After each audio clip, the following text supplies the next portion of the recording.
Oh. Boy Kyle, we appreciate it. Kyle's our number one fan. This is going to be our first shout out. I wish we had like a chat with the Chat.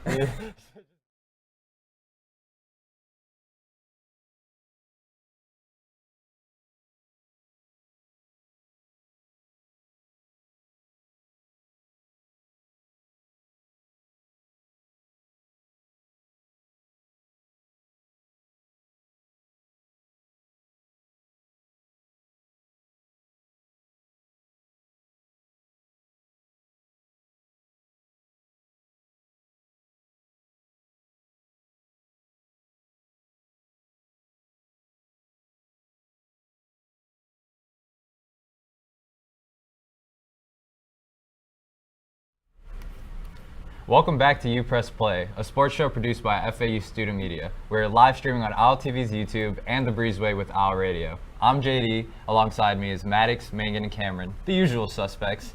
And we're back. Today's our first Wednesday hour-and-a-half show. No more Friday show, unfortunately. We're all college students working, and we had to move some things along.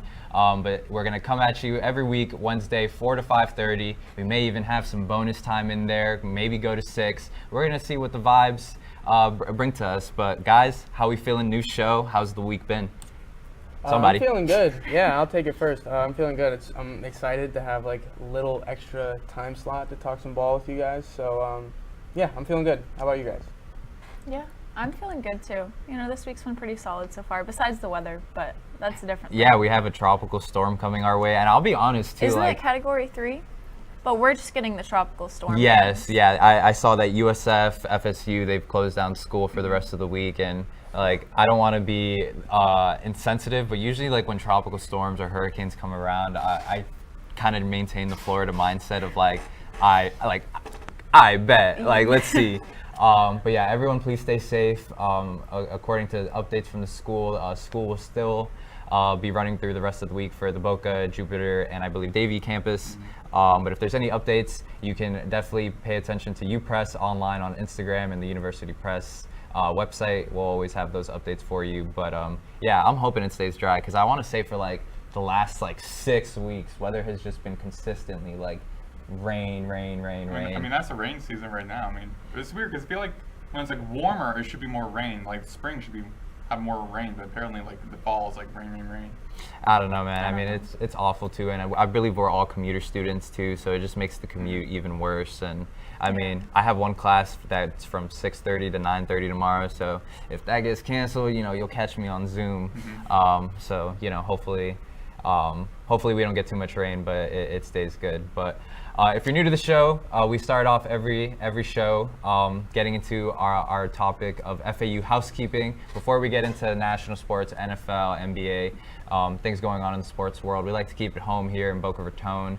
And staying updated on that, this past Saturday, FAU football got absolutely mollywopped by the University of Connecticut, 48-14, in something that we definitely didn't predict going into our last show. So yeah, I'll leave it open to the panel. Thoughts on the game? I'll take it first. Being that this is my last year at FAU, I have watched my fair share of blowout losses, but last Saturday was by far one of the worst ones I've had to watch. When you talk about getting, beaten in every last phase of the game, that was mollywopped. It was Mollywopped. I don't even know if that goes to describe it. They got dominated. I know 48-14 sounds bad, but I think if you watch the game, you'll probably agree with me that it felt a lot worse. Literally from the opening drive, the offense was lifeless. The defense, I think they made a couple of good stops early on. The first drive, they forced a field goal. Then they got a takeaway the second drive. And just the offense did absolutely nothing with it. And from that point on, the rest of the game, it didn't even feel remotely close. Defense got ran on the entire night. I think it was 421 rushing yards. A school record. They gave up a program record against an FBS opponent, which is crazy. And behind that, UConn's quarterback, Nick Evers, who really wasn't anything special in their first 2 games, he looked as comfortable as he had all season. And I don't think he threw for I think he threw for like 88 yards, I want to say, and they still just moved the ball so easily, almost at will, just because they could run the ball anytime they wanted. And then just on offense, they had absolutely nothing going for them. They can't move the ball through the air behind Cam Fancher. And this week, they didn't have a running game to fall back on. I want to say it wasn't like 60-something yards that the two running backs combined for. So Yeah, all that's to say that like absolutely nothing was working for them. I think this game showed that massive changes need to happen both sides of the ball. I think the first couple of weeks we talked about it like it's only like an offense thing, but I think UConn proved that it's an offense-defense coaching program-wide. They're lacking right now. So really nothing good to say about that game, at least on my end. And before we get into some of those changes that we have confirmed going into the team, just to read off some of the stats here, the FAU, once again, their rushing leader was indeed Cam Fancher with 71 yards. Second leading rusher was running back CJ Campbell Jr. with 53. Total of 87 passing yards from Cam Fancher. UConn set a school record in rushing yards with 423. So just honestly, even if you didn't get to catch the game and you just go through the box score, absolute domination. And I think the point that you made that really stands out to me is that going into the season, especially with that first game against Michigan State, we were like, all right, this defense is legit. This is something that the team can kind of hang its hat on. If the offense is just serviceable enough, we could probably the team can string some wins together. But after this game, it goes to show that it's not just the offense. The defense has a serious problem in the run game that needs to be addressed with that front seven. You're right, and it came up yesterday because that's the second time this year that they've given up 400 rushing yards in a single game. It happened versus Army, and then it happened again last Saturday. And Herman said like, oh, that number's kind of skewed because when you play a service academy that's running the triple option and they're running the ball like 60 times a game. And to a degree, you're right, but I think 400 or 405, I think it was, versus Army, even if like I may have been one of the ones that overlooked it, that should have been like forecasting almost. And now you don't have that like excuse to fall back on. And I don't think like UConn wasn't doing anything out of the ordinary. They were just running, classic inside-outside zone behind a really talented offensive line, and they were just pushing around FAU. So it's not like the Army game where you could point to like scheme. It was just, tonight we're better than you, and we want to run the football. Do something about it. And FAU couldn't. So that at week 4. And you might kind of expect that against when you go up to Michigan State, but week 4 against UConn, you got to be better than that, man. I'm sorry. It wasn't just the offense; it's everything. A lot of things got to change. Yeah, going back into the stats, UConn had 66 rushing attempts compared to 15 total passing attempts. So it's clearly a strategy with these teams coming into these games that we can run the ball against FAU, which I just think is. If you were to tell me that 3 weeks ago, I'd be like, how is this the case? Because, there's a lot of pride on that defense. They retooled the defensive line with transfers. Jackson Ambush being the main leader and the captain of that front seven at the middle linebacker group. I think one of the craziest stats to me about this defense is I believe like there's like 5 to 6 schools that have forced like either 5 or 10 turnovers so far in the season, and FAU's up there with like Oklahoma and Power 4 schools. And when you see that stat that the defense is forcing these turnovers, it's like, all right, this must be a pretty good team then. And then you look at our record and you see like some of the defensive statistics, it just doesn't add up. You gotta wonder, like, part of it is like how much is like just the defense getting demoralized by like the fact that they have 10 takeaways, and it just seems like no matter what kind of situation they put the offense in with a turnover, they can't capitalize on it. So you got to wonder, like, how much does that, like, factor into it? But still, like, like I said, 421 rushing yards in week 4. There's no way to, like, square that. So they're going to have to be better this week, I think. Yeah. And, like, I feel like you'll see probably some changes maybe like along like the front 7 or something like that. And then, quarterback. I don't know if you guys want to talk about that. That's one we're going to see something. I'll let you take that. Yeah, JD. we'll segue into that, but I think just one last stat before we move on to the quarterback change, if you guys want to chime in here. The time of possession for the game against UConn, FAU had the ball on offense for 18 minutes and 3 seconds compared to UConn's 41 minutes and 57 seconds. So absolutely just doubling the time of possession. And I mean, when you just look at the state of the pass game right now, all those missed passes that from Fancher, that's stopping the clock, and that's allowing the team, your opponent, to have more time with the ball. And if they're going to run the ball all over you, they're going to control the time of possession. We pretty much saw that as a recipe of success with Army. And I mean, if for the rest of the FAU schedule, if they're looking at the Owls like, man, this is going to be a sweet run defense, and we don't even have to rely on our quarterback to be Superman or even do anything out of the ordinary. I mean, what's his name? Nick Evers? Nick Evers threw the ball 14 times. And he didn't have to do anything. Their running back put up video game numbers. Robinson, 156 yards and 2 touchdowns. So, and there was like a couple other running backs with stat lines that looked just as juicy as that. So it's also like just the sheer difference in the time of possession that has to have an impact on the defense as well. Yeah. Like, they're on the field for so much longer than the offense is, and if they're just getting ran at the whole time, that is physically exhausting. So, yeah, we saw in this game, like, okay, the defense, it obviously has its holes, especially with the run game, which that needs to get worked on because, like you guys have pointed out, teams are noticing that, and they're just their game plan for games will just be, okay, just run the ball, and FAU will kind of fall apart defensively, but it still, I feel like, stems down from the offense a bit, because if they could actually maintain a larger time of possession, then the defense will have those breaks where they can come off the field for, 4 or 5 minutes, even maybe like 6 or 7 if they could have a drive that lasts that long and have time to recoup or right? Yeah. I don't know. Recoup. No, I don't know why they need to I was regroup. like, they need to recoup. They need to regather. They just need to reset, like mentally reset. Just this week at practice, just reset your guys' brains and go into this week with a different mindset. Actually, I want to kind of follow something back on what Megan said about the time of possession, because that was one of the 3 things I had for the UConn game, my stat prediction. I was saying you got to trust the defense will do their thing, and apparently the defense really did, put up 48 points and over 400 rushing yards.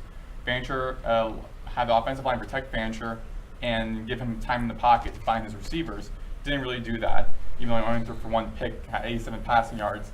Not really much you could do. And then when in time of possession, as we saw against Army almost doubled, no, not almost doubled, they actually doubled FAU in time of possession. They won. That's kind of the rule of thumb for all coaches. If you win the time of possession, you win the game. Mm-hmm. So those are all big things FAU should have done against UConn, especially an independent school that put up average 30 points on offense, but average 31 points on defense. The defense allows almost 31 points. And they almost defeated Duke University on the road, which Duke University, even though like a basketball school, has a good football program. So that team is pretty dominant. However, on paper, it looked a lot like FAU could have won that game. They really should have won that game. You could see that from how Coach Herman was and the team reacted after the game, and the presser, him very mad and everything, because he knew there was that possibility they could have won that game. And when I was listening to the game, watching the game, there were pockets where receivers were wide open for UConn, and I'm like, how, as a defense, you allow that to happen on the road? Yeah. Go ahead. No, I was just going to say, like, another important thing to point out, their third down efficiency in this game was 1 and 8. So that's another thing that really needs to get strengthened, because third down, that's when you kind of have to, like, lock in and focus and prioritize getting that down, because that's limiting them from continuing down the field. And their penalties, they had 12 for 93 yards. That's basically giving UConn a whole drive within their penalties. Yeah, 100%. And I think it's a stat that this season FAU has started their first offensive drive with 3 and out. So if you're Even starting, against FIU, like first 3 plays on offense were 3 and yeah, out. every game Well, has been a 3 and out. and I think the worst part of it, it's not like they're starting the game with 1 3 and out. They're starting the game with like 4 and 5 3 and outs, and kind of like what we saw against UConn. Even when your defense is on top of their game, which they seem to be at the beginning of UConn, they can only hold for so long with the offense not doing anything. Like eventually, even if they eventually you're gonna have to score points. Like that's just how it works. So that's just to you're exactly right. Like it's not just like very slow start. It's brutally slow starts. It's like takes the third quarter for the offense to wake up. When you're not gonna win games like that.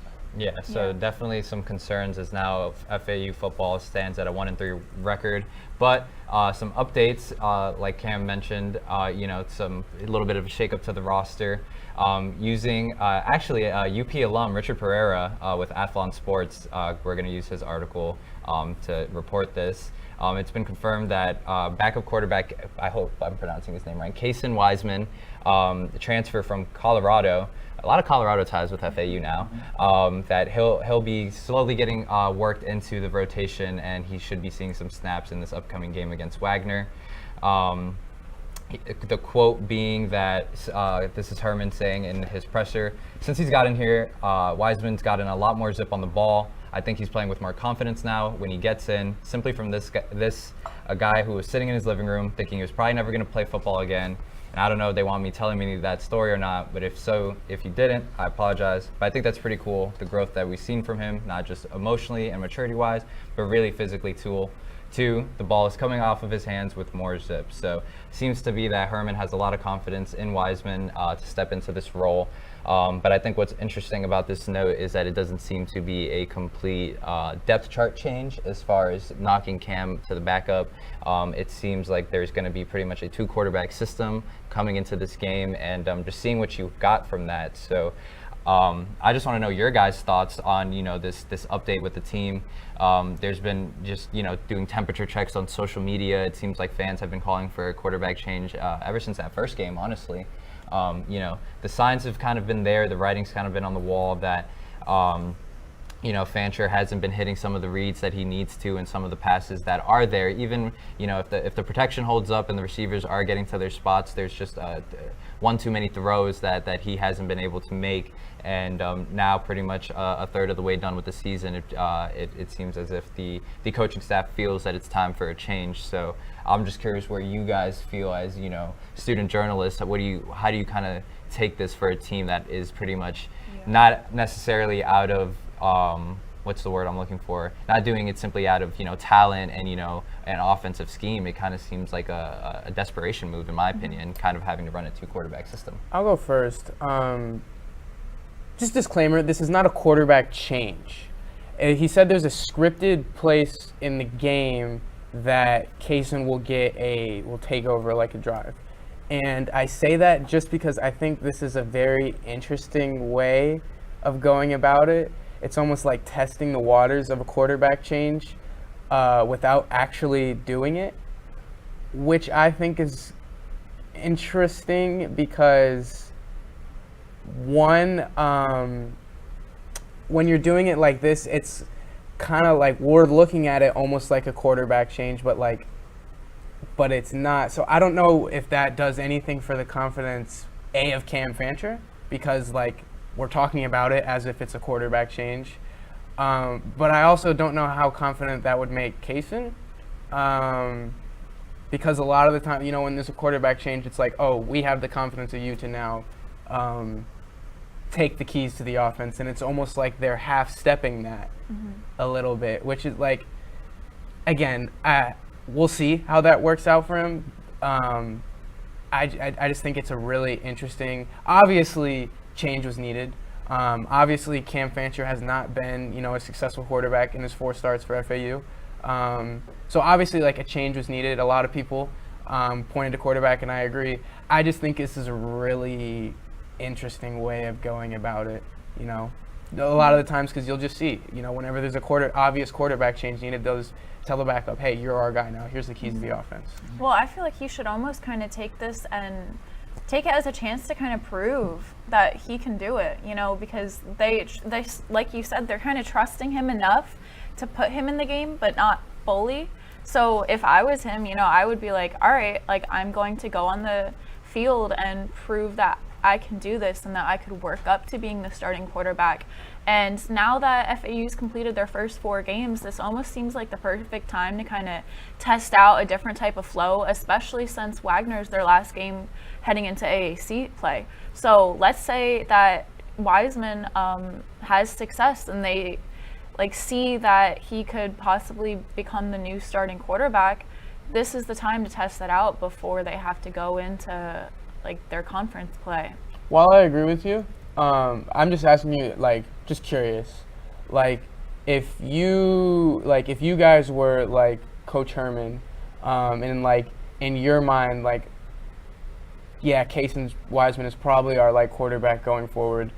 What would you think what would your like order of business be, like starting him now versus Wagner, or like whole like kind of like what we talked about like with NFL quarterbacks, like letting him ease into it like a little bit? Well, I mean, I know the question was for you, but I wanted to No, jump in on it. Go ahead. I kind of meant it for like the panel. Like, I'm just curious what your guys' thoughts are. I think, you know, we've been riding the Fancher train so far this season, so I think it's kind of, you know, he was named the starter pretty early into the preseason, so I think you have to give him the benefit of the doubt. And honestly, I kind of think of it as like the Russell Wilson and Justin Fields situation in Pittsburgh, where the job is kind of up for air, and maybe this sort of competition will kind of it'll light a fire under Cam Fancher, and this will kind of be like, all right, like I'm no longer guaranteed the starting position and I need to lock in. But that also, on the flip side, like Megan said, this is kind of Wiseman's opportunity to prove that he didn't come to FAU to be the backup. He came here to play some football. But what I'm really curious to see with this change is that, let's say, right, I'm going to assume that Cam Fancher is going to start the first drive of this game against Wagner. But let's say that Wiseman steps in and he struggles too. I mean, there's already been conversations about if this is a coaching problem with offensive coordinator Charlie Fry and why Herman hasn't taken over the play calling. So it'll be interesting to see that if Wiseman steps up into the quarterback position and both quarterbacks end up struggling, whether it be protection holding up at the offensive line, receivers not getting open, I think that would be honestly worst case scenario for this program, that it doesn't matter what the answer is at quarterback, because there's just such a structural issue with the football team that, you know, simply just taking one quarterback out and plugging another one in isn't going to fix this problem. So it'll be interesting to see. But I see Maddox wrote here in the question. Do you want to set up this question and where your thoughts are coming from this one? Yeah. So, of course, it was listening to a lot of like the tone for the broadcasters when they were calling the game against FAU and UConn. How their tone of it and what some of the questions they're asking was, should be a change, like what JD said. So I was wondering, and asking for the panel, should Coach Herman be fired? No. I will say, I think if you're, I need more clarification on this question. Are you talking about mid-season? Are you talking about the end of the season? No, you don't need more clarification. No. I promise, like, and I don't mean to, like, sorry if I have, like, a holier than thou tone.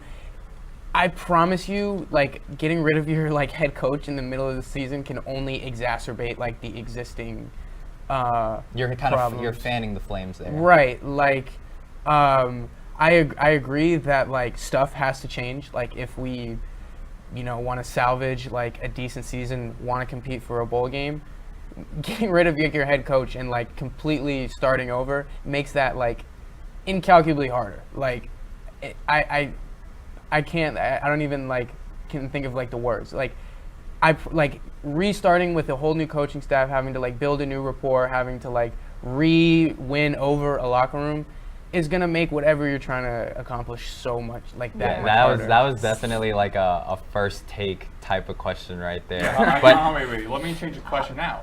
So you're saying Coach Herman should be fired? Should Charlie Fry? I'm not. I would say I'm not in a position to, you know, like, say, like, yes or no. But I think everyone's made it clear that offense, something has to change. I want to say pretty much like every major offensive stat, FAU ranks like 120 or below out of 133 FBS teams. That signals something's wrong, something's got to change. You know, now it's on the coaching staff to answer the questions. That's what they get paid for. Is it the quarterback that's got to change? Is it the play caller that's got to change? Obviously, it's something. Now it's on them, who gets paid to do this kind of thing, to figure out whatever that might be. Yeah, because thinking what JD said, like, what if Kaysen and Cam, they both played about the same number of snaps, same number of possession for FAU in that game. However, Kaysen also doesn't do well at, or even better than Cam. So now, after that game, would you then start going back to that question? Is the head coach an offensive Maybe. coordinator? I mean, maybe. I guess we'll just have to see. Maddox wants head to start. I'm saying he's over it. But like again, like something has to change. I guess their call now is I guess we'll try something new at quarterback. So I guess we could like predict, will this work? Will this won't? I think that's kind of useless. I think it's glad that they're recognizing change, because I think we all saw it, that they need to change, and we'll have to see if it works. Yeah. So I think kind of one question that I wanted us to ask, because when we started the show towards the beginning of the season, we did season predictions. We did, we went through the schedule thinking about chalking up what we thought were going to be wins and losses, and now here we are sitting at 1-3, when I believe we had said that we were going to be sitting at 3-1. So a complete flip-flop from what we expected. So I'm just curious, I think all of us kind of had Cam had the expectation that 6-6 should have been the floor for this team. I predicted 5 and 6. You predicted 5 and 7. I predicted 6 and 6, Yeah. just to get that bowl game in there. And I'm just curious, do we feel like the season is pretty much cooked? No. Or it depends on what you're. If my definition of cook is looking for that bowl eligibility, because that would thus require you to go 5-3 the rest of the way. Is that and looking at the schedule, we have Wagner at home, and then I think, and I don't want to spoil predict. I think we can all agree that even with as embarrassing as a showing last weekend was, Wagner, we can chalk that up as a W. I don't know. Okay. I know, and I'm not trying to be facetious. No, I mean, okay, I'm not, and you're right. FAU's not in a point to overlook anybody. But are you seriously predicting they'll lose on Saturday? I'm predicting that this is going to be a more entertaining game than we expect. Okay. Listen. I'm not familiar with Wagner, besides the fact that I know that they're not an FBS school. Right. But they're sitting at 2-2, which is a better record than FAU.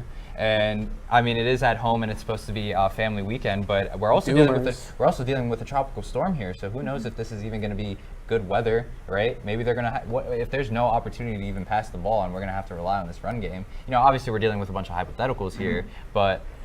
All right, even if we do chalk up Wagner as a win, because I really want to hear you. Are we doing score predictions this episode? We chalked UConn and we chalked UConn again, and That's what I just right now. Y'all want to put some? I know we don't bet. Y'all want to put some money on this? We'll do that behind the scenes. We don't endorse gambling, Cameron. Y'all are doomers. Oh my God. Yes, they look bad.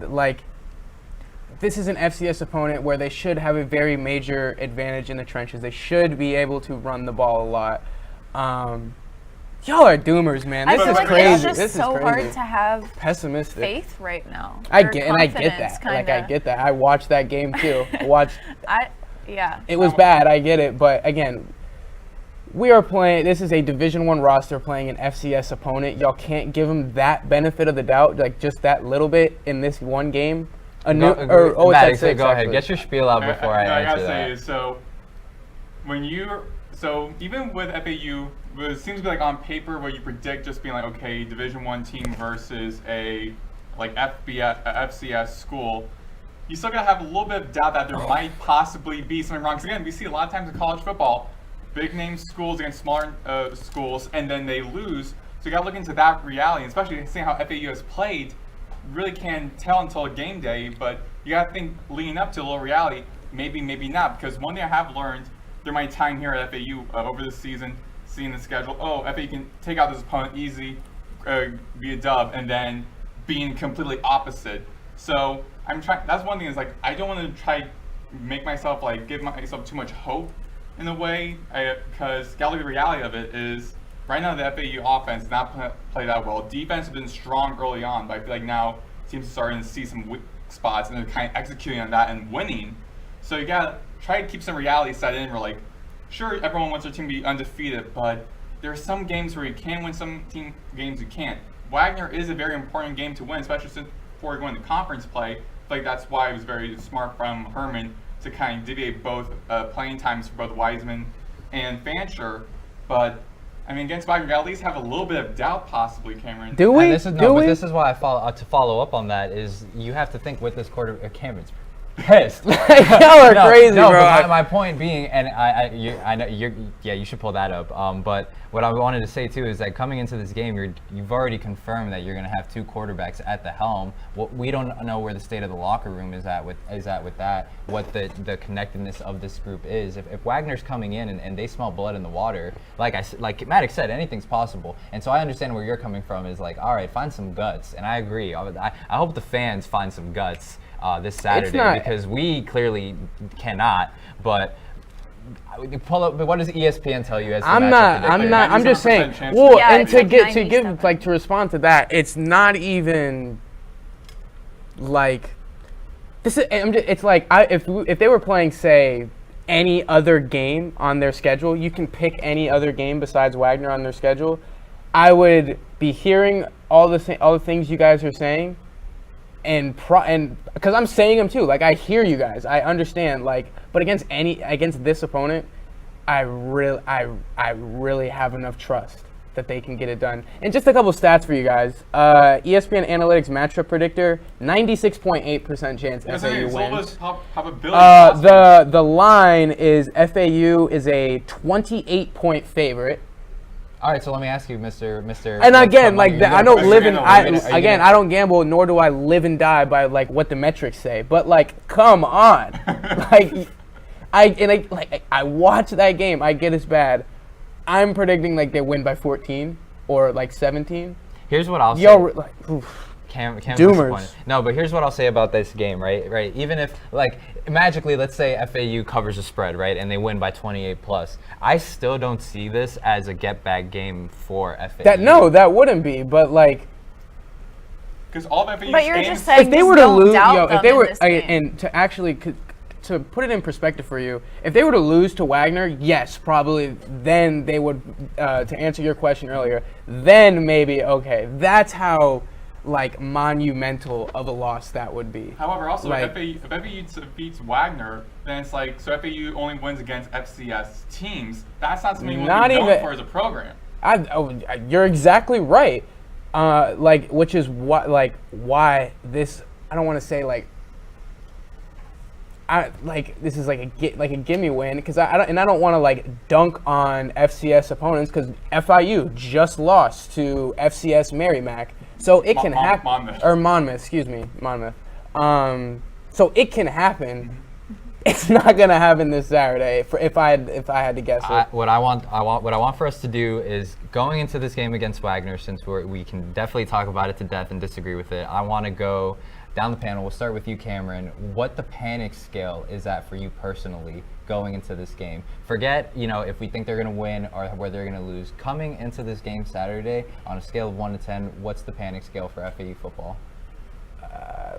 The same as it was after the UConn game, 6 probably, because it's it's bad, but it's we didn't have the craziest high of aspirations. So I think, like I said, the floor of 6-6, a bowl game is still within reach, if you ask me. Yeah, I mean, looking at the rest of the schedule with the AAC, I'm of the belief that the AAC is getting stronger every single year. So going into this game against Wagner, if we're going to chalk it up as a win, I would put the panic scale probably at a 6 to a 7. But I'm still not really encouraged. Even with a bye week after that game, I'm still not encouraged going into conference play. Mm-hmm.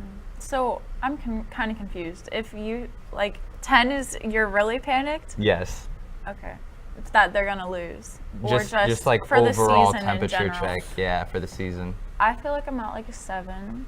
You know, if they lose this game, it might increase to like an 8. If they lose this If they game, lose this game, the panic scale It's on. exploded and the Yeah. room's on Scale's fire. 11 if Like, they lose it. yeah. But I don't know. I'm just gonna say 7. I don't really have. Megan doesn't want to speak no more I'm because just you went in. No, I'm sorry. I got My confused bad, by my the bad. question, and then my brain just was like, My bad. Yeah, because like I said, I'm confused too. So you're saying like for panic scale, like for us, we have a panic scale? I thought this was I pretty thought it was a pretty straightforward. I simple thought it was question. pretty Wait, straightforward. are you referring to like the team, like the locker room panic scale? Yeah, if you are involved in FAU football, how panic are you Oh, going before okay. this game? Oh, okay. okay, yeah, 7. Yeah. Because Okay. yeah, no, I'll confidently say 7 because they just had a like embarrassing loss. Like, and now you're going into this game where ESPN's saying that you should win 96.8 to 3.2%. So I'm panicking, and I'm like, if we don't beat them by at least, like Cam said, like 14 or 20, then yeah. Again, and if they're in a dogfight with Wagner, like a game where it's like, Right, even if they win, but they by the skin of their teeth. Yeah, the if they- panic scale is going if up. they're, I would say crank it up. That's almost as bad, I think, as losing. Which again, I think goes to shows just how much they should win this game, even with all their struggles. But Maddox, I also gotta agree with you guys. I do believe we'll be right. Right now, it's like a 7 for the panic scale. Even if they do win against Wagner, I still feel like the panic scale is going to go up like 1 notch, just because, like JD said, the AAC is a tough conference. It has to be arguably the best like Group of 5 conference in college football, in all of college sports. And so you're going against North Texas, a home game, and in a couple of weeks you got a bye week. That's good. However, I mean, I haven't really seen much any games really from North Texas. Really don't know the record off the top of my head. However, even if you win against Wagner in great fashion by like 20 or even more points, still it's going to FCS school, and then you're going to play against teams around your level in your conference, and you're already started the season off 0-1 in your conference. My panic scale will still be going up at least 1 notch regardless. I think the only way the panic scale, even with a win, comes down from this game is if we see anything encouraging from Cam Fancher that'll answer these questions about him being quarterback 1, Or we find wide receiver 1. or if a receiver steps up to the plate, but more importantly, staying on the quarterback thing. If Wiseman steps up to the plate and he shows that he's the guy to run this offense, then I think the panic scale can actually come down a little bit, because that will thus allow you that bye week to pretty much change the offense and let the team Change know the that. playbook around him. Yeah. Yeah, Maddox. Yeah, like just making sure that Wiseman is the guy going into conference play, and you're allowed that bye week to kind of game plan for that.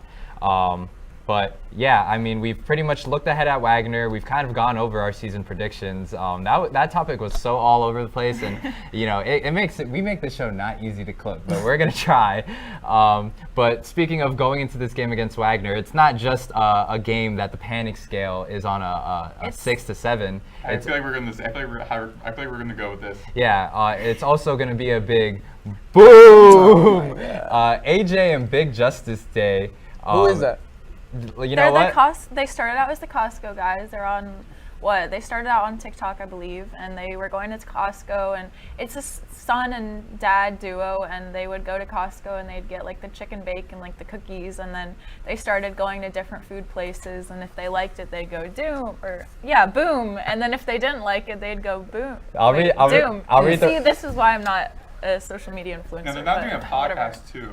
I'll read the press release for those that don't know from FAU Athletics. Florida Atlantic Athletics has teamed up with Boca Raton residents and social media superstars AJ and Big Justice for AJ and Big Justice Night on Saturday, September 28th, when the football team hosts Wagner at FAU Stadium at 6 p.m. Can't believe this, man. Wait, talk about the boom pack, because that is crazy. We'll get to that too. Okay. The father and son duo have boomed, which is pretty much like their key slogan, to fame with their massive social media following by engaging fans of all ages with their food critiques and other entertaining antics. They are scheduled to participate in various activities throughout the night at FAU, like the student tailgate, the joining the Owl Walk, meet and greet, and things like that. And what Megan had mentioned is that they are doing a boom pack.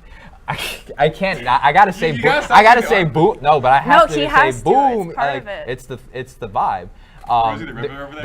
They're doing the Boom Pack, which is 4 FAU tickets for $25. So just, obviously an interesting attempt by the marketing team to kind of, bring attention to Florida athletics. Plus for family weekend as well. Yeah, And it's also family weekend, so just so many elements going into this football game. But I just want to know, with this day and age of social media and social media influencers that we in, is this as I wrote it in the show sheet, is this a move by the team, or is this kind of just like, what are we doing?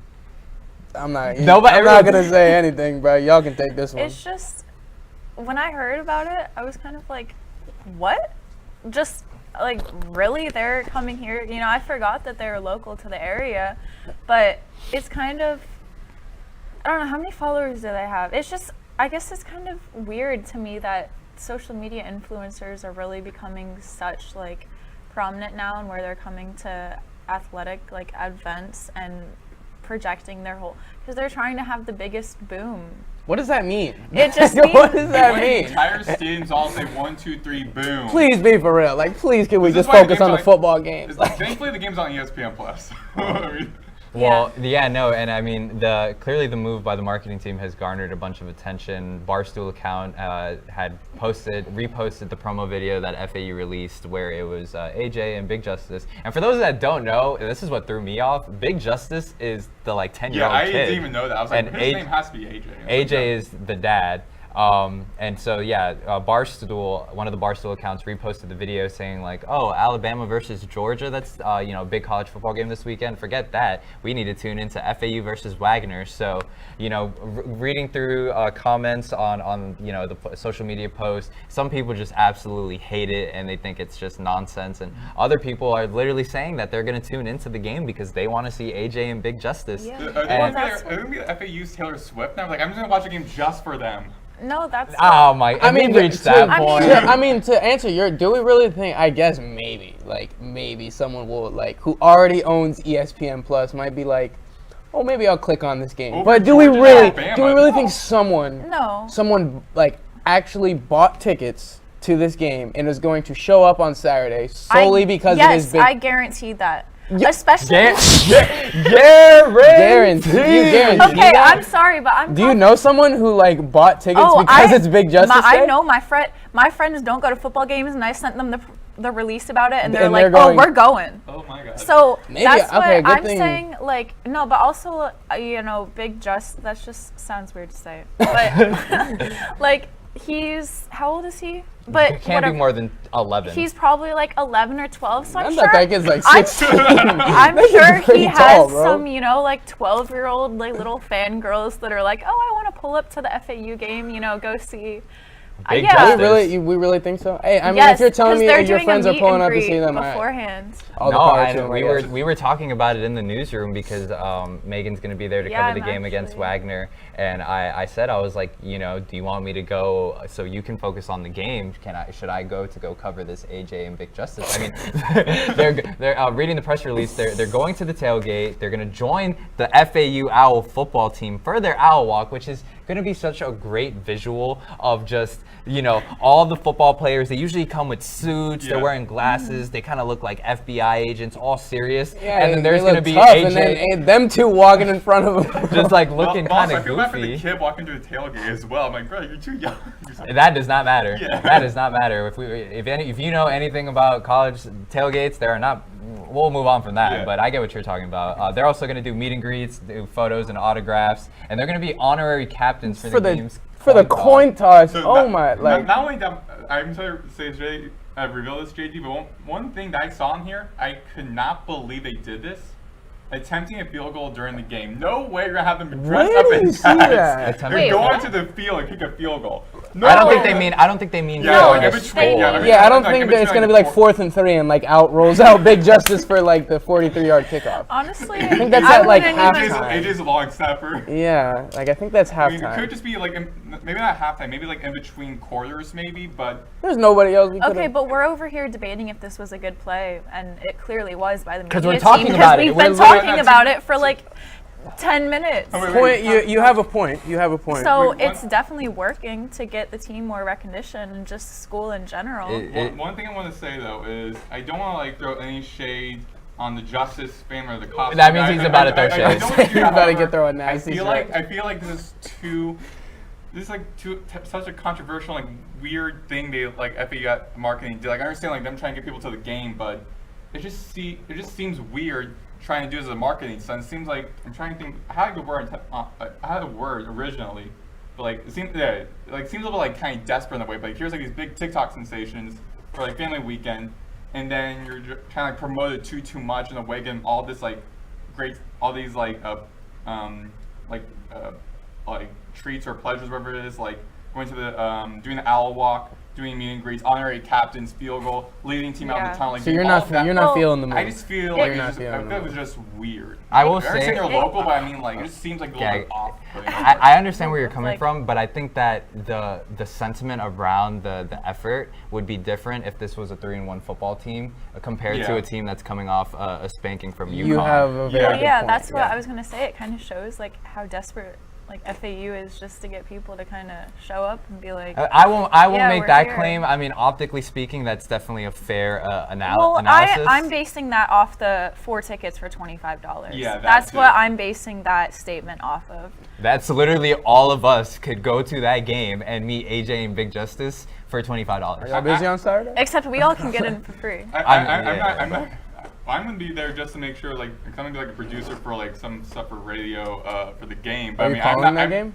Yeah, but I'm not gonna be like, I'm not there for the AJ Justice. You're gonna have to No, bring I'm it up gonna- on your call. They're gonna like bring up like the very beginning, but I can make a whole scene out of it. They're gonna be like, oh, here comes opening. We're about to get to the coin toss. AJ and Big Justice are gonna be there. I need for it, this and kid's. then- I need this kid's government name. We can't be calling this No, kid Big his, Justice. they have his actual name It somewhere. looks like a Jake. All right, That- all right. Let's move on to our next I'm topic. dead. That was so Wait, she's random. actually looking it up. Why okay. would- I don't think Look we're at- gonna. If you, look at the real name. It's fine. I'll tell y'all later. All right. We'll post an update. Yeah, moving on. Just getting to the end of our FAU housekeeping, as this didn't really relate too much. 11. As this didn't really relate too much to FAU, but it did have to relate to the conference that they're in with the American Athletic Conference. Memphis, Tulane, UTSA, and USF all had to pretty much vocally commit themselves to the American Athletic Conference after there were rumors circulating that the Pacific the Mountain Pacific? West. No, but I mean like the acronym for Pac-12. The Pac-12 conference was seeking interest from USF, Memphis, some AAC teams, and they pretty much did a whole press release kind of confirming that these teams are committed and that they won't be getting poached in this new era of conference realignment. There was no reports of any interest from any other conferences in regards to FAU, but you know that can definitely change in the years to come if the basketball program continues to flourish and if the football team can find some sort of consistency. But yeah, I mean, it's just absolutely insane. We've already seen that Utah State has committed to the Pac-12 as they continue efforts to revive their conference because they need to have, I believe, a certain amount of teams by 2026. Yeah, it's like 8 teams. Otherwise, it would be rolled in FCS. That is just absolutely an insane thing. There was also confirmation that Gonzaga will be joining the Pac-12. So, I mean, any comments or concerns on that, or are we just kind of updating the people that we potentially could have been moving conferences after being in the American for only 2 years? I mean, I feel like I'm surprised, at least seeing UTSA on the list of teams potentially going to Pac-12. Because like you all got here like 2 years already, you're like moving to a new conference. So I feel like for the conference realignment kind of like surprised me in that sense. I think though it was like great seeing that fellow schools in the conference are staying put, not kind of giving in to this like NIL thing with the like big money contract thing, which caused realignment.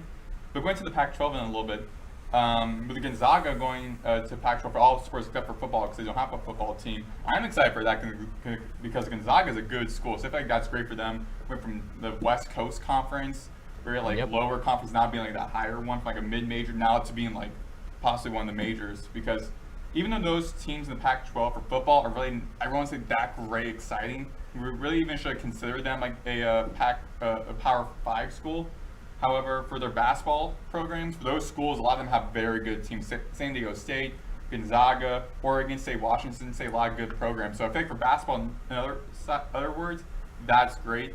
Football, though, Pac-12 not great. However, I'm excited to see Gonzaga going to Pac-12. Yeah, as far as AAC wise for like FAU speaking, I think it bodes well.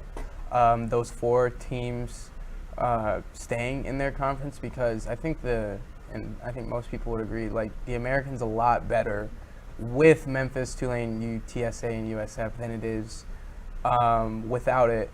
And you know, it might not seem like that big of a deal, but like when you get into like the nitty gritty of a season, this will factor into things like strength of schedule, who you're playing in your conference schedule for football, basketball, all these things. So it definitely like may not seem like that big of a news for FAU, but if those 4 teams were to leave, that puts like FAU in a really like odd position where you're like maybe have to think about like possibly like hopping somewhere yourself, because you know, without those 4 teams, like that's a really depleted looking American conference as far as just like name and like brand power and pull. Because like without those 4 teams, you know, like FAU's becomes one of them, and like, you know, let's be honest, like FAU isn't like one of like the biggest brands in the world. So as far as like the health of the conference that we play in, keeping them, I think, is only a good thing. Yeah, and I think it was definitely a litmus test with this whole era of conference realignment and just the transfer portal as a whole.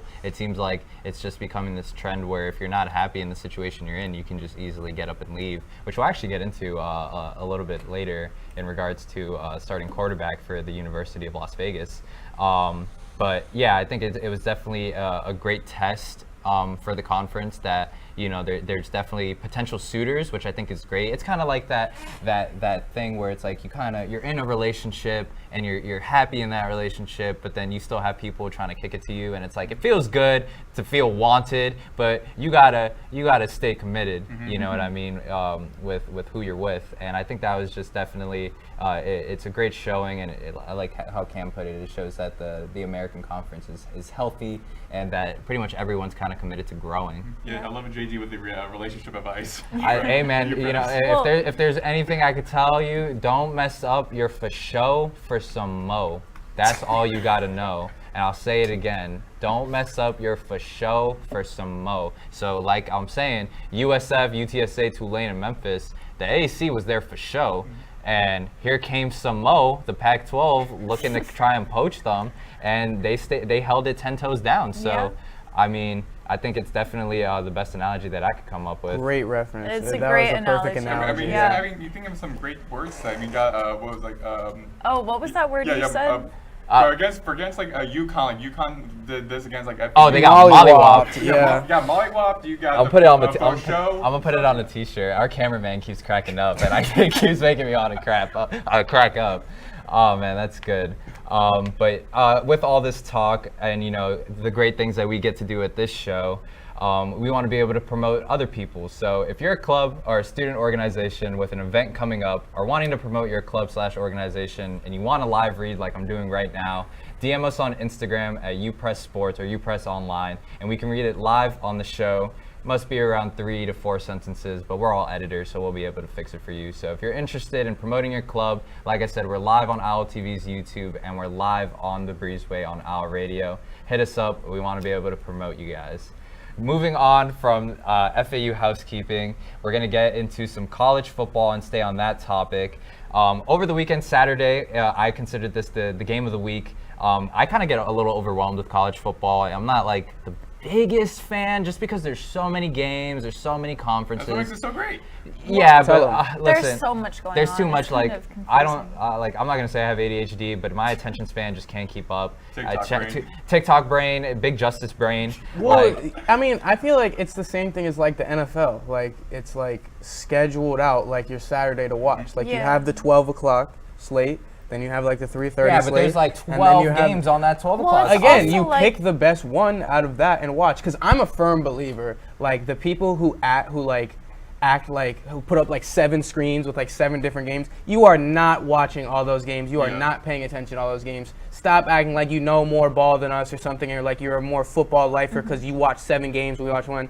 That's all BS. Let's just say it. You pick one game for each slot, and that's what you lock in on. Yeah, this weekend I was watching the FAU UConn.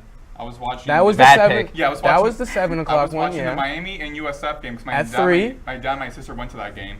And then I was watching Tennessee and Oklahoma as well because that was a big game I wanted to watch around that time. So I had 2 top 10 teams. And even then, I really couldn't pay attention to too much of it because I was trying to focus on Wasn't Tennessee and Oklahoma at night though? Yeah, all of them were around like So 7, you were 7:30. double screening. I can't do No, that. triple, Like, triple screen. how? Like Triple. you're not watching Well, I all mean, 3 of those one of games. the Be for 3. real. I was Like only you, paying you're. attention to like one game at a time. Yeah. So you're like, Basically, yeah. I was also listening to the game by Ken LaVicka. By the way, shout out Ken LaVicka, great broadcaster. I was listening to his game, the UConn game as well. How do you Would take you- in like all that information at That's once? what I'm I saying. would just go like crazy. I mean, if you look at Maddox's Twitter, bro, this Yeah. man is locked in on Exactly. no, you're exactly right. Chinese table tennis. Yeah. This man Everything. was locked in on all the Olympics, but But do you not like start like getting like confused like? well, I don't know if confused the word. Or I just Over- feel like if I'm watching 3 games at one time, I'd be like starting like mixing up like stats. I'd start like I getting can't sensory overload. focus. Right, perfect. I think Listen, that's that a perfect word. doesn't Or- exist for real ones. That's Yeah, why exactly. the people who have Well, I like guess 5, I'm not 6, a 7 real one. screens, I'm like, No, you're Megan, not you're real. you're a real one. Nah, but I was just gonna say, like, one thing that college football, it's really confusing compared to the NFL. The NFL, it's set in stone, but we just discussed how there's all these conference realignments within college football. So I feel like that's one of the elements that kind of makes it, like, that extra confusing part. Yeah, I agree 100%. But if you're going with if I'm going with Cam's strategy, which is locking in on one game, the one game I was locked in for was Colorado against Baylor. Mitchell, if you could run that clip, please. Former FAU Owl LeJontay Wester with pretty much the game-saving catch. Just delivered an absolute rocket from Shadur Sanders into the end zone to pretty much save the game as the clock ran out and they ran into overtime. To me, I'll just go ahead and say it. I think Colorado is the most entertaining team in college football. Obviously, they're not great. But I just think between all the media attention with Deion Sanders and the antics on that team, I mean, they're loud, they're in your face, and it makes games like this just 10 times more entertaining. It seems like every game that they're in is just an absolute dogfight, and I think that's kind of what I'm looking for in a college football team that I have absolutely no stake in if they win or lose. If Colorado loses the rest of their game, the rest of their season, but it's a 1-point game every time, I'm gonna be tuned in. Mm-hmm. Even if I know going into this game that it's gonna be a loss, I'm just absolutely entertained with that offense. Travis Hunter, to me, is the most entertaining player in college football. The fact that the things that he's doing on both sides of the ball, to me, that was game of the week. I'll give you that they're definitely not boring. The most entertaining, I don't know. Just because, like, I don't know. I didn't watch except for, like, the fourth quarter and overtime of the Baylor game. The only, like, Colorado game I've sat down and watched was Nebraska, and they got beat down. That was not entertaining. So I challenge you, maybe watch one of the rest of the games on their schedule because they have a pretty intense schedule, one of the toughest in the country. I don't think a lot of those games are going to be very entertaining because they just have to play like a gauntlet the rest of the schedule. I'm going to try to pull it up while I'm still speaking, but if I had to put money on it, I'd probably say that Baylor is their easiest remaining game, and I'm trying to look at it right now, and Yeah, they play I'd at probably UC. say at UCF maybe, but UCF's a lot of talking heads. They're not in the AP poll this week, but a lot of analysts or whatever have them as like a top 20, definitely top 25 team. So UCF might give them a run for their money. I don't know. I just think when you factor in all the things that have made Colorado football, I mean, you have like Quavo and other rap stars pulling up. You have celebrities wanting to pull up. I think That's the got Rock nothing to was do there. with what happens on the field, though. No, but it NFL adds to alumni? that. It It- adds to the entertainment factor because Yeah, You're this right. is a production that we're paying attention to. And so I will say, obviously, there's definitely going to be more entertaining games, especially if Colorado, there's definitely a strong possibility with the remaining strength of their schedule that it's just absolute blowouts, like the Nebraska game. But There's a I chance they think, don't win another game all year. and that's 100% a fact, but I think if there's any chance of it being competitive, I'm going to be tuned in. I'm tuned in to Travis Hunter. We already have the FAU ties with LeJontay Wester. I mean, he's been doing absolutely incredible since he's Which transferred. is awesome. I'm so happy he's Which doing is well great up to there. see. Yeah. I mean, I'm locked in. I was locked into the Tennessee-Georgia game as well. Obviously, anytime it's AP-ranked teams going against each other, and if it's in a primetime slot, I'm going to tune into that. But, I mean, I don't know. After that Baylor game against Colorado, I was absolutely sold on this team for the rest of the season. Even if they go on to not win a single game, I mean, I feel like every game besides that Nebraska one has been fairly entertaining. Like, for me, I mean, when you were saying the words, like, entertaining, I was like, how do you define entertaining? Right, thank you. Because to me, I was like, yes, they are entertaining with a lot of, like, your big name stars, a lot of that, like, stuff that makes them, like, very popular on social media with, like, Shedeur Sanders' rapping thing, or, like, some of the smack talk, like, the coach makes, like, offensive, like, the players make.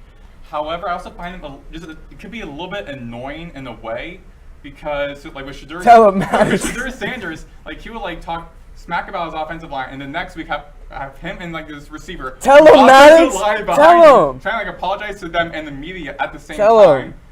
And also with Deion Sanders, it's kind of like, I just have, like, it's really hard for me to try to choose if I like Deion or not. Because, of course, like, legendary NFL player, he's giving a lot of opportunity for a lot of players, making built the program to be now a very well-known, like, program. However, just things he, like, says, like, with, like, the media, he's like, oh, certain, like, local media, like, yeah, I'm not going to speak to you. Not a huge fan of that. Or, like, telling players, hey, my son's having a rap song party, you have to attend this. Like, I don't like that. However, there's other parts where, like, I saw this on social media recently, where, like, the players in the camp, not after, like, practice, were all, like, having fun and whatnot. And I was like, no, redo practice, because y'all, like, barely won that game against Baylor. I am not letting y'all, like, think, like, just, like, let loose and have fun, because you did not deserve that. So I feel like there's a lot of different ways to look at Colorado. Definitely entertaining in a way, but it's just how you define entertainment. You don't take the, like, drama element as entertainment? I do, however, I kind of think that's what he's saying. It's like kind of like. It feels like it's a double-edged sword. Like, you kind of like entertainment, but also sometimes entertainment can be annoying. I kind of get what you're saying. I get what you're saying. I feel like y'all sound like some old heads. That's all. Are we haters? You guys, because Cameron's young, so. Cameron actually make me feel old saying that. I hope you know. But no, Cam is pretty much all of. We're all in the same age range. He's not Unk, but he's definitely. We say that with love and pride, because you have a lot of great experience as a student journalist. Question for you guys though, since we're like on the topic. Say, like, hypothetical, their remaining 8 games of that is they go 1-7. You're Colorado's athletic director. Are you bringing back Deion for a 3rd year? Yeah, I think the revenue, I don't think that's even a question. I think the revenue that this guy's bringing in, regardless of if they're winning or losing, is just absolutely insane. I mean, when you look at all the stats, admissions are up. Everyone's going to the Just for reference, games. that would be like, I'm trying to do math here. That'd be something like 5 and 14 or something like that. Back-to-back 4-8 seasons. Yeah, you're exactly right. That would be, that'd be 8 I do agree and. with JD though. It's like, if we're not firing Tom Herman, we're not firing Deion Sanders. That's a good completely different program. The athletic director may not care about that, because now how college football transitions, like, no longer much of, like, it's more about based on money, more economics, more money, especially when we soon talk about the UNLV guy. A lot of it's about more like money, not so much, I feel like, more about like the product you play. It's more about the profit. So exactly. So like so back-to-back 4-8 seasons, like you're saying. I think you give it at least another year. Really, you would? Yeah, I mean, he's brought in like great stuff to the not even just the program, viewership the school. of the school in general. Is the athletic? So I'm sorry, but is the athletic director? Is he also like the vice president or whatnot for? I have no idea. Because if he is, I thought also could be a thing in place as well. It's like, I'm saying you're the athletic director though, and your coaches went 4-8 back-to-back years. Because everyone always says money talks, so I feel like it kind Talk to him, Megan. I feel like it kind of applies here as well. Well, do you not doubt that, after money might shoring up after back-to-back 4-8 but see, seasons? now we're digging too deep into hypotheticals here, because now we're also, this whole hypothetical predicates on if this the rest of their season is straight up L's, which I think there's at least a few more wins on there. Really? Yeah, they got a mixture of maybe like. Listen, anything is possible in the words of Kevin Garnett. Okay. All right, so. Thank you. See, yeah. Oh my God, Boston You fan. had to bring up Boston. Let's move on. But yeah. Staying on the topic of college football, absolutely insane, wacky story that we're going to try and piece together for you guys. that happened pretty much while I was like getting ready for bed at 1 a.m.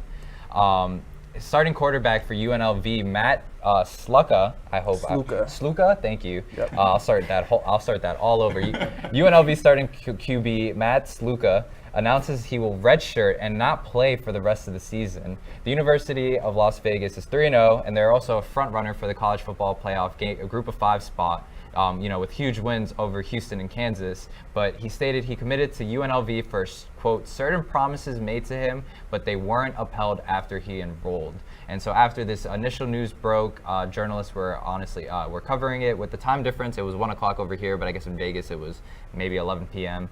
The reports were pretty much saying that this was an NIL dispute between the quarterback and the school, and from certain reports that I was reading, he was offered in mid-season from other schools lucrative NIL offers, which is probably why he decided to redshirt and preserve his body and his health going into the next season, and also preserving that year of eligibility. And there were also other reports I was reading stating that the dispute came from the fact that he signed with UNLV with the expectation of receiving $100,000 in NIL opportunities, and that he only received around $3,000 so far.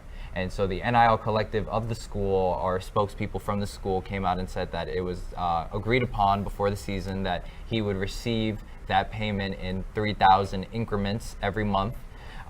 But then there's also reports coming from Sluka saying that the school actually hasn't even been paying for his living expenses, and that he's been paying that out of pocket, either through his NIL money or any sort of other, ventures or, family support.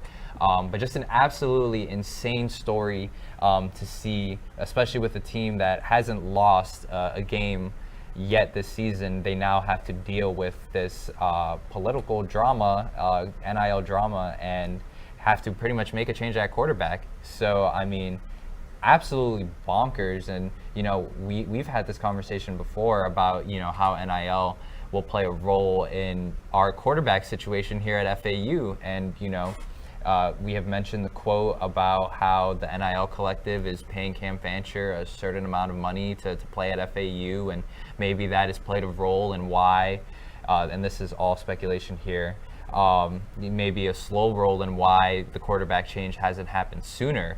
But I mean, this seems to be kind of a beginning to sort of, I don't want to necessarily use the word a beginning to an end, but a beginning and an introduction to this new era that if compensation isn't met or deals aren't upheld, that there will be consequences for pretty much the whole football team.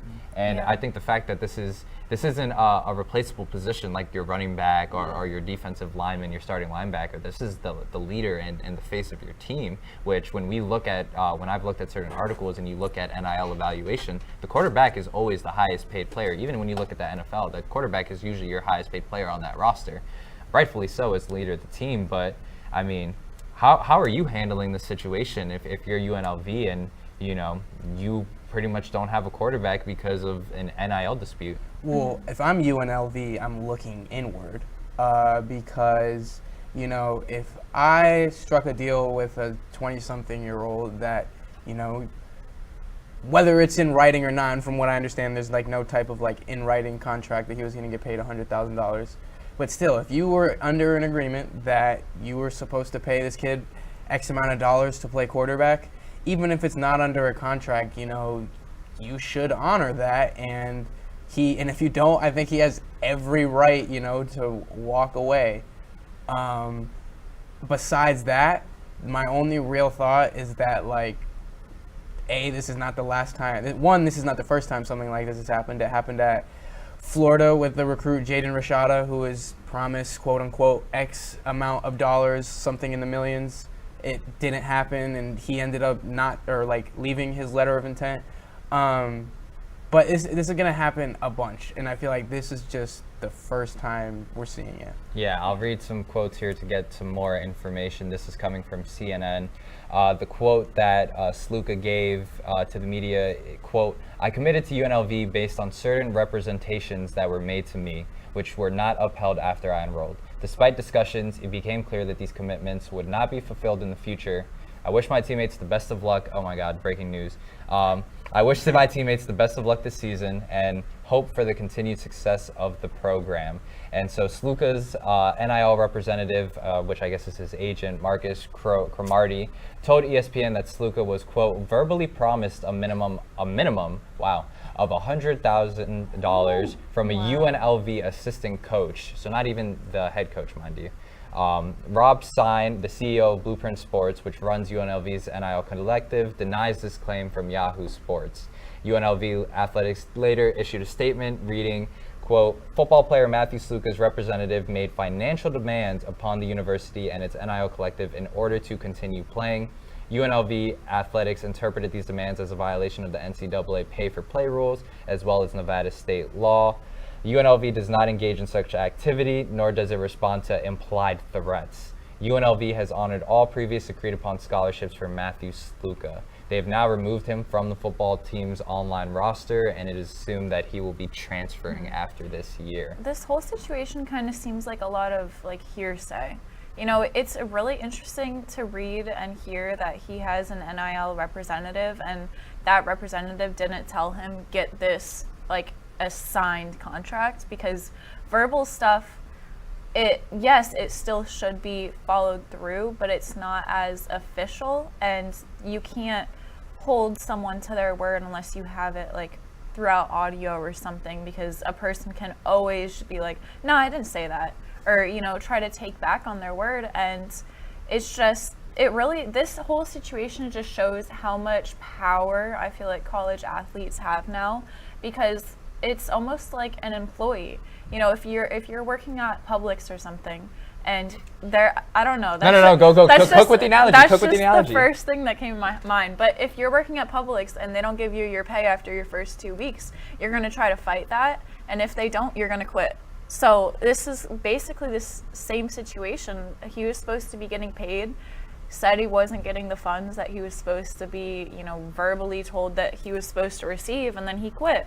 So it just, this is the way that college football is going to go now, or college sports in general. I think just to clarify before we continue talking about this, because this is an absolute insane case. You hit it right on the head there. This is a lot of hearsay, because what Sluka's NIL representative is stating is that they were verbally promised X amount of dollars from a coach, while the school, the athletic department, is stating that pretty much Sluka and his representative held the school up for ransom. And I can, obviously, these are all the facts that we have, and from this point on, we're going with assumptions here. I mean, if I'm, a quarterback and I lead my team to a 3-0 start, I can see where there's some sort of grounds for saying, hey, we're off to this great start, the school is getting attention, we might make the playoffs, although it is very early to assume that. I'm kind of hoping to get some of this money up front, but to kind of just punt the season, I mean, that's an interesting choice from Sluka there. But Maddox, please, your thoughts. Yeah, to me, first off, going back on what Megan said, so do you think, though, that backing out on your team is more important than money? I feel like even though college football has now changed with NIL, and someone whose beat was a lot about NIL, I feel like this kind of falls back to what they said about the Wild Wild West, which was, we don't know how a college football world will look like after NIL, and a lot of it is still very new to everyone, and NIL has been established in or been granted in all of college football for about 2 or 3 years now, so it's still very fresh, very new to everyone. However, I feel like with going to this question I have on the show sheet about is NIL cooking college football, I think yes, now a lot of guys are starting to feel a lot of professional athletes in a way. Sure, I'm glad players are getting paid because they are playing a lot, they're bringing all that profit to the schools, to the organization of the NCAA. However, now I think they're starting to get a little too cocky in a way with now what you said, JD, about him kind of and his agent, quote unquote, putting the university on ransom, hey, we got a great start. You guys promised me my money. You guys didn't bring it. I'm now not going to play for you guys no more. I'm but shouldn't, at some point, that should be, not talked about and just be, or forgot about? Be okay, well, I love my teammates. I love my program. I love wanting to get a bowl game. I love continuing to play the sport I love. let me forget about all of that, about the money situation for now, and let me just continue playing. You're going to be like, no, I can't do it because money right now. Now, here's what Yeah. I'll say in response to that, and this is like, that was a great speech. Thank you. But where I think you lost everyone is that the context that's missing here is that Sluka transferred to UNLV from an FCS school, Holy Cross. So this is what I mentioned prior to us talking about the Shula Bowl and the problem. I don't want to necessarily say the problem, but the nuance to the transfer portal is that when you have these rivalry games and you're coming to these these programs that have a lot of history, you would be a fool to expect that any of these transfer players are going to be buying into any sort of program, tradition, team. And I will say that I see how because I'm trying to remain objective here, I see how this can be interpreted as a selfish move. Where I come into question is that when you redshirt, you're saving your eligibility for the year. So he played these first 3 games, but he still gets another year of eligibility. All right, fine. Let's assume that UNLV paid him only $3,000. They're not going to pay respect the commitment for the remaining $97,000. All right. I would hope for Sluka's case and for his sake that whatever offers he is potentially getting mid-season, which is also illegal in regards to NCAA and their NIL rules, but if he is hearing from other schools, hey, we're going to give you double $100,000, or we're going to get, regardless, I don't see even $500,000 as life-changing money. There are definitely college athletes, the Travis Hunters, the Shadur Sanders, the Quinn Ewers of the world, that are making life-changing money already. But for all this attention that you're now dealing with, all this media, all this press, I hope for his sake that it works out and that it's worth it to, one, abandon the team, because now they have the backup quarterback, so I won't say that they're scrambling, but they have to deal with all this media attention now. They have a game in 3 or 4 days. Yeah. And I just hope for his sake that he gets what he's looking for from, I guess, a monetary perspective and a football career perspective. However, I also feel like you're playing about a reputation now as a player, being like, okay, but you guys don't give me my money, then I'm not going to play. I'm going to bail out on the program, my teammates, and everything. So I feel like, again, like that, you're not giving him that reputation now for other programs. So even if, let's say, teams are now calling him during the season, but like after the season, they're going to now think in their heads, okay, so, and they're in their minds, so we give him this amount of money. If we don't give it to him, we already know he's going to bail out. That's so a possibility. We really want him. That's a on our possibility. team. That's a possibility. I was just about to ask everyone, do you feel like teams are going to have faith in recruiting him after this whole situation? No. But based off what you just said, no. And yeah, I feel like that's a fair point to say, because yeah, he's a transfer player and this is his first year, so it kind of can be assumed that he didn't really have, like you said, emotional attachment to the team. So I think that's if you're another school, like, wouldn't you be concerned that, okay, you're receiving this transfer quarterback, this situation just happened last year, he won't have emotional attachment to us as well, like, what if something, Just go back to Holy Cross, man, at this point, I guess, man. And another, as we were having this conversation with our university press advisor, Wes, it also comes into play the education aspect. When you transfer, not all your credits transfer. You have to make sure that the school even has your degree. So that's why I am just thinking about, Sluka and where his head is at, because there's no prioritization, I guess, about your education, and you're probably, I'm assuming that his head is at I'm trying to max out my potential as a football player and make as much money as I can. But yeah, I mean, I think that's definitely a valid concern of if there's even going to be teams that want to recruit somebody who was willing to go through all this. So to me, it makes me just want to assume that there's way more behind the scenes in regards to what's going on with the program and the promises that were made to him. But I just think the staggering thing to me is when you're a Group of 5 school and you have 2 wins against Kansas and the University of Kansas and the University of Houston. I mean, there's so much potential there. And I just think the fact that this is how it was handled, I always go back to the article that you wrote, Maddox, for the UPress. This is the Wild Wild West, man. And it just seems like that the NCAA at some point is going to have to step in, and there's going to have to be contracts. Maybe there's going to have to be a salary cap. You know, there's going to need to be more regulations, because this is also a copycat world, and I can definitely see scenarios where if there's players, not even just the quarterback, but just players that are in a similar situation where NIL collectives were promising X amount of dollars and they received a fourth of that, that players will use their redshirt eligibility. And redshirt, you know, you're only allowed to play 4 games, so if this is going to if this might be a thing that consistently happens across the board, it's going to be within the next week, 2 weeks.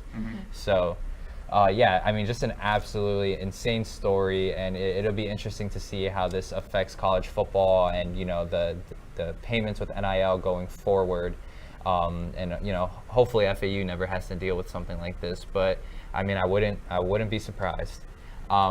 Staying on the topic of college football, but keeping it home at FAU, Ole Miss, led by former FAU head coach Lane Kiffin, is currently the number 6 team in the country. They're just absolutely rolling on all cylinders. So, you know, just wanted to check in with some home base, and just curious if we think that with this new college format, with 12 teams being in the playoffs, if they have a strong possibility of, you know, seeing some former Owl representation. It's very hard to make a prediction like that this point in the season, just for speaking for Ole Miss, because I highly doubt that they'll win the SEC and get that, like, you know, automatic playoff spot. But, you know, playing the schedule that they do, and if they can, you know, get to like the end of the season relatively unscathed.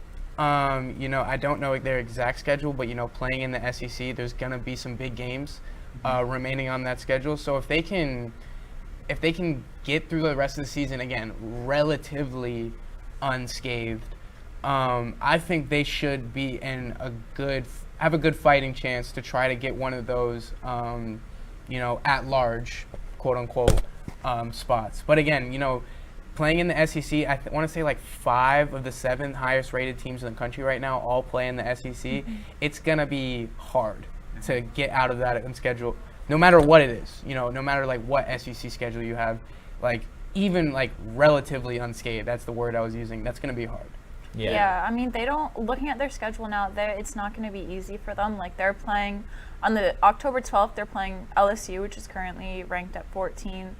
Then the next weekend, Oklahoma, which is 21. And then 2 weekends later, they're playing Georgia, and they're number 2 in the country. And they've been one of the kind of like 4 core teams that's always in the college football playoffs. So looking ahead, they don't have an easy game, or an easy schedule.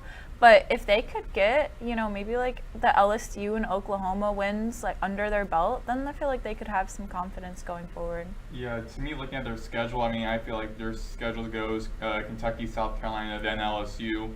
So I mean, LSU is playing great right. I was about to say tremendous. They're playing great. They're playing great right now. So I feel like Kentucky, South Carolina are winnable games. Oklahoma is their first year, especially in Texas' first year in the SEC. Texas is doing pretty well. So far, I feel like they won't have any problems with the SEC. Oklahoma maybe, especially after being 21. And we'll see how next 4 weeks from now, how that will look. However, I feel like that could be a good game for Ole Miss, especially since at home. Arkansas definitely could be a win. Georgia, automatic loss there. But then Florida, not doing so hot.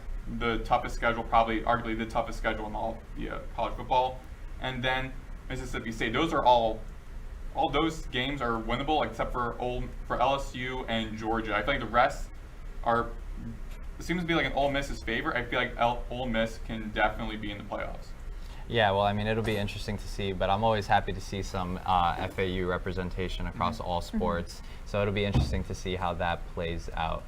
Stepping away from college football, let's get into some NFL. I feel like we haven't gotten into NFL for some time now, but first thing that I want to bring up was FAU. Locking. The Las Vegas Raiders head coach Antonio Pierce made some comments in the post-game press conference after their loss, stating that some people made business decisions. Mitchell, can we run the clip for those people as we pull that up? The team just didn't seem to show up tonight. No, they didn't. I think as the game went on, I don't think it was a team. I think there was definitely some individuals that made business decisions, and will make business decisions going forward as well. Yeah, so I mean, honestly, not encouraging stuff going on in Las Vegas, but I mean, he stepped into the role last year as an interim after firing former Patriot Josh McDaniels, and you know, I think everyone was really encouraged by that hire and the way that he secured the locker room. But I mean, after that, pretty much, you know, going without saying it, that you're gonna pretty much fire some people on the football team. I mean, what do you think? Do you feel like that's kind of a good way to go about things and kind of, you know, try to inspire the troops by kind of eliminating the players that are quiet quitting, or is this kind of a sign of, you know, the beginning of the end? You know, I really don't know how to feel about that, because my initial thought is like, if your coach is making comments like that in Checks Watch week 3, that can only be, you know, signs of bad things to come. But you know, part of me says that, you know, I kind of agree with what he's saying, so it's better to be direct about it, and, you know, being direct about it, and, you know, publicly purging all these problems now relatively early on in the season can only help. So it's kind of like, part of me wants to say like, oh wow, like what a dumpster fire the Raiders are, but also like, part of me kind of respects like the way he's going about it, and I feel like that's also part of like who Antonio Pierce is. He's like, from what I like understand, he's like a very like, you know, hard-nosed like football type guy, and you know, just from my experience within the game, like that's how hard-nosed football guys like to handle problems. Like they are very open about it, so it really doesn't surprise me. I'm curious though to see how like his team responds, because I feel like some groups of guys might, like, again, you know, purging your problems out in the open might help, but also I think, you know, another team might like turtle almost whenever your coach is like really holding you accountable like that. So we'll see. To me, I feel like, well, the NFL is a very competitive league, especially with the AFC, which I believe is definitely out of the two conferences the most difficult conference. Why? Especially What? Like because of the Patriots? Is that why? No. I'm just wondering. I was saying because you got the Chiefs in that conference, you got the Bengals, you got the Ravens, you got the Steelers, you got the Texans, you got the Colts. Okay, I thought you were just making like a joke, like, oh, like it's like the toughest because the Patriots play there. I was like, okay, we're just gonna let this go. NFL is a very tough tough league. The AFC is a very tough conference. You're playing in a tough division against arguably the best team in the NFL right now, the Chiefs. And of course, NFL pro sports is a business. You're getting paid, players are getting paid multi-million dollars to play the sport, and so these are grown men. So Antonio Pierce is gonna be like, listen, this is a business. If any other place in the business world, if you don't do what we pay you, you're gone. So he's saying, listen, you guys didn't perform to expectations I was seeing from you guys the past couple of weeks. Still early on in the season, I want to make some changes. I'm gonna be up front saying, hey, you guys are not playing up to what we want. So if you guys are making the business decisions to not do your job all the way 100% through, we're going to make some business decisions and let you go because you're not doing what we paid you a lot to do, what we expected from you. Man, that was you had me ready to run through a wall right there, Maddox. No, but I think the one thing that I really am curious about, right? That's definitely important, and I agree 100% that if these guys get paid millions of dollars to play a game of football, and you know, if you're not trying to tackle guys, or if you're not running at 110%, you know, especially playing for a guy like Antonio Pierce, like that's just not going to slide. But I think the controversy and the reason why it got so much media attention is that this was something that maybe could have been addressed in the locker room, and he instead decided to bring to the podium for the media to thus now talk about. So I think that's definitely an interesting choice. And you know, they currently sit at 1-2 on the season, and third in their division. Obviously, lots of football to be played. But like you mentioned, you know, a tough division. Denver Broncos team that is trying to find their identity with their rookie quarterback in Bo Nix. The Chargers with a new head coach that's in John Harbaugh, that's sitting above 500, and the reigning back-to-back Super Bowl champions in the Kansas City Chiefs. There's definitely no room for a lack of effort, especially when you're dealing with you know, such a lack of talent in comparison to the rest. I guess we'll just have to wait and see how that plays out. And in a few weeks, if Antonio Pierce isn't the head coach anymore, then, man, I really would hate to be a Raider fan. But, with, talk shows like this that we run, and as Cam always likes to remind us that it's super early into the season, we're going to come in with some overreactions regardless. So with it being week 3, there's teams that are above 500 and there's teams that are under 500, are right there smack dab in the middle. But I'm just wondering if there's any teams that jump out to you that are just absolutely surprising with the way that they're performing. I'm going to go first, and I feel like this is probably, I hope I'm not stealing everyone's choice. The Pittsburgh Steelers sitting at 3-0 with Justin Fields sitting at the helm. Lots of, familiarity here to my left. I think that just is working out, maybe not how they expected, but honestly, perfectly. It's not how they chalked it up, but it's exactly where they want to be. Because the conversation around the Pittsburgh Steelers for the last few years has always been that they're always going to be that middle of the pack team. Under Mike Tomlin, they've never had a season where they've been under 500. But it's a matter of making the playoffs and actually doing something with that playoff spot. And I think this is honestly a perfect opportunity for them to take advantage of. With the situation being in the AFC North. I've always said that I thought this was the most competitive division in football, and it seems to pretty much flipped itself on its head. With the Baltimore Ravens sitting at 1-2, the Cleveland Browns being an absolute dumpster fire with what's going on with Deshaun Watson, and the Cincinnati Bengals doing what they did last season, which is getting off to a slow start. The fact that they're sitting with a perfect record going into week 4, I definitely wouldn't have chalked that up. But I don't know I don't think they even know what's going right necessarily, because you bring in Russell Wilson as your expected quarterback one. You got Justin Fields too on the team. Well, I think that's what's most surprising about it, is because I don't think I'm not incredibly surprised that they're winning with Justin Fields, because as we said, the Steelers are one of the winningest franchises in football. The 10 straight winning seasons in the playoff, however many seasons. I am surprised, though, that they are winning because of Justin Fields.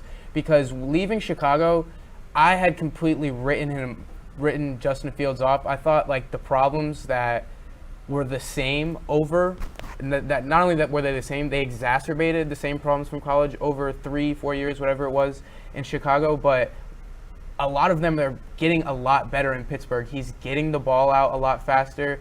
He's a lot less, feast or famine, boom or bust, because he's checking the ball down a lot more. And, some people might use that against him, his unaggressiveness, but he's almost or at least 3 weeks now, he looks like a completely different quarterback just because of how efficient he is compared to how he was in Chicago, which is credit to Pittsburgh. Chicago, they could not figure out how to be successful with Fields, and they've just kept it simple with him, made it easy on him, and they found success already.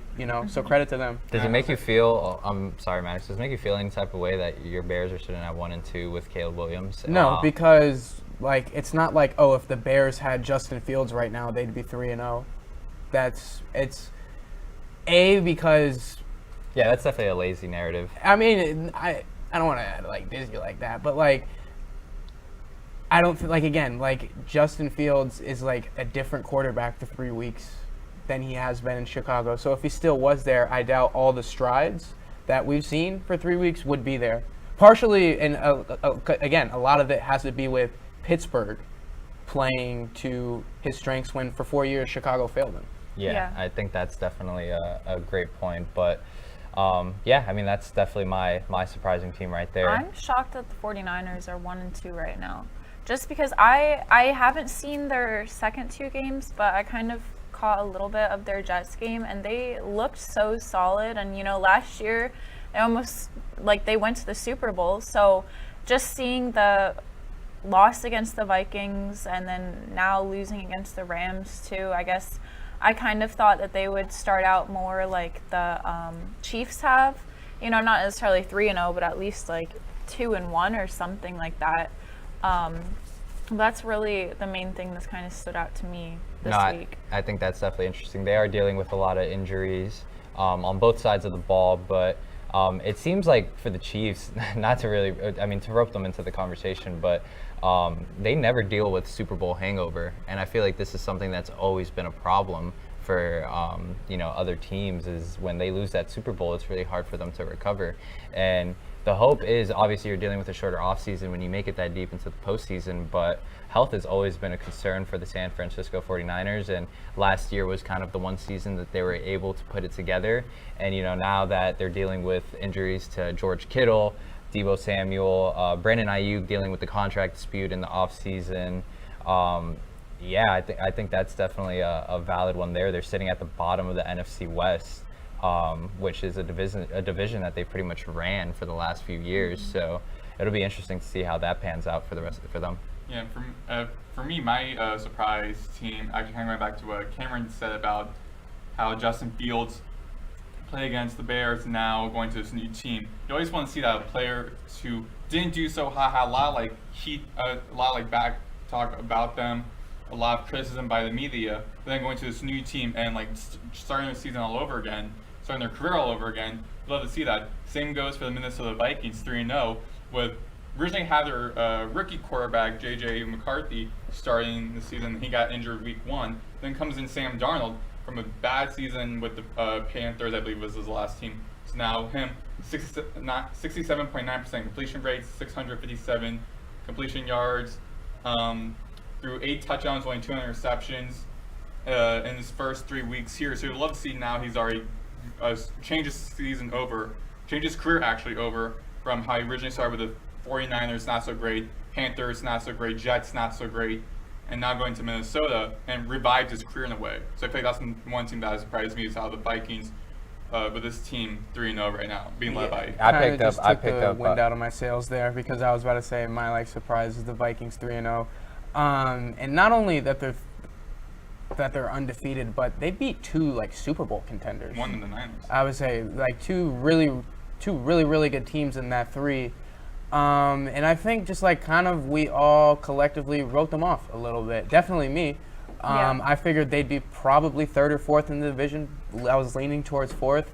But through 3 weeks, not only they look like they probably have a chance to win the NFC North, but again, they beat 3 teams that we had, or 2 teams in Houston and San Francisco that we were these are probably 2 teams that we're gonna see in the conference championship. So and to be doing that with Sam Darnold, who's elevated his play from any other year we've seen, that's 100% my.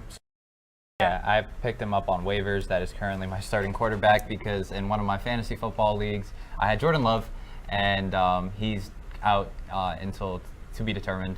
And then I actually have Jaden Daniels on my bench and Sam Darnold. So 2 quarterbacks that I actually weren't really expecting to be all that have kind of, stepped up to the plate. And I think this NFL season has just been really interesting to start as far as the parity. And I'm always a big fan of seeing different teams, shine and go on to the playoffs. But it's early, and there's definitely tons of football to play. We have a whole semester pretty much to kind of go into that. But I just think week 3, I think a lot of talking heads in the media said that in week 3 there's no such thing as a must-win game, but I would say that there's definitely some can't-lose games. And I think certain teams, for example, being the Cincinnati Bengals losing to the Commanders, I feel like that was definitely a game that you couldn't lose, because now you're dealing with an uphill battle the rest of the way. So it'll be interesting to see how this pans out. But I'll be honest, guys, I'm getting kind of tired. And this is our first hour-and-a-half show. I think we absolutely killed it. So we're going to wrap up out of here. And Maddox, kick us off. Where can they find you? They can find me on Instagram at MaddoxBlade04 and on Twitter at Maddox Greenberg. You can find me on Instagram at Megan_Bruinsma and Twitter Megan Bruinsma. You can find me on Instagram at jd.delcastillo and on Twitter at jd_delcastillo. You can find me on Twitter at CamPriester247. Once again, thank you for tuning in to our UPress Play show. We'll be back next week, Wednesday, 4 to 5:30, with updates on this Wagner game. and the boom that we'll be seeing then. There'll be tons of topics for us to get into. Make sure you follow us on Instagram at UPress Sports and on Twitter at UnivPress Sports for any updates. But yeah, it's been a pleasure, guys.